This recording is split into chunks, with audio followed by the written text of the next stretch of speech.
বর্তমান সরকার উপজেলাতেও ডামি নির্বাচন করতে যাচ্ছে বলে মন্তব্য করেছেন বিএনপির সিনিয়র যুগ্ম মহাসচিব রুহুল কবির রিজভী।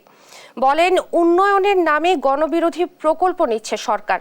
এতে উন্নয়নের নামে একদিকে চলছে লুটপাট আর অন্যদিকে ধ্বংস হচ্ছে জীববৈচিত্র্য।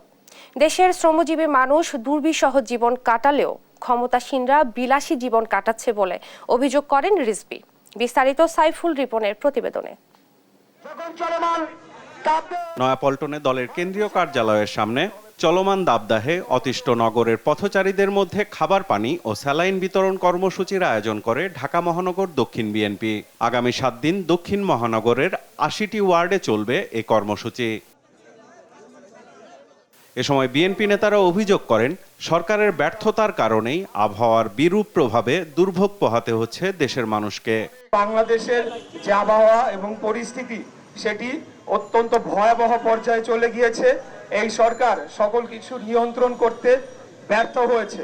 আমাদের ঐক্যবদ্ধ হতে হবে, দেশকে বাঁচাতে হবে, বিদেশি সম্পদের হাত থেকে দেশকে বাঁচাতে হবে। ফারাক্কা বাঁধ দেওয়ার পরে বাংলাদেশের সমস্ত নদীগুলো বন্ধ হয়ে গেছে, সমস্ত দেশের একটি মরুভূমিতে রূপান্তরিত হয়েছে।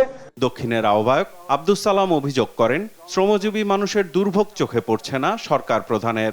সারা দেশ আগুনে পুড়ছে, মানুষ না খেয়ে অবস্থায় আছে, এক বেলা খায় আরেক বেলা খাইতে পায় না, কিন্তু প্রধানমন্ত্রী বলে কোনো অসুবিধা নাই। উনি তাকায় তো আপনারও দেখে না, সাধারণ মানুষ দেখে না, সেটার জন্য সাধারণ মানুষের পেটের জ্বালা বুঝতে পারে না। দলের সিনিয়র যুগ্ম মহাসচিব রুহুল কবির রিজভী বলেন, লুটপাট করতে অপরিকল্পিত প্রকল্প করছে সরকার, যার প্রভাব পড়ছে উদ্ভিদ জীববৈচিত্র্যে।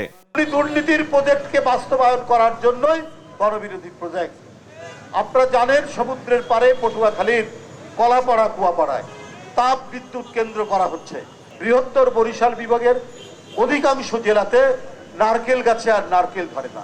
এটা হচ্ছে শেখ হাসিনার গণবিরোধী নীতি। তার কারণেই আজকে মানুষ ধুঁকছে অনহারে অর্থহারে। কথা বলেন উপজেলা নির্বাচন প্রসঙ্গেও। শেখ হাসিনার আরেকটা ডামি নির্বাচন করতে চাচ্ছেন, উপজেলা নির্বাচন। আরে বাপরে বাপ, কি নির্বাচনের আপনার ফুর্তি তাদের! আওয়ামী লীগেরও অন্যান্য নেতারা কেউ সুযোগ পাচ্ছে না।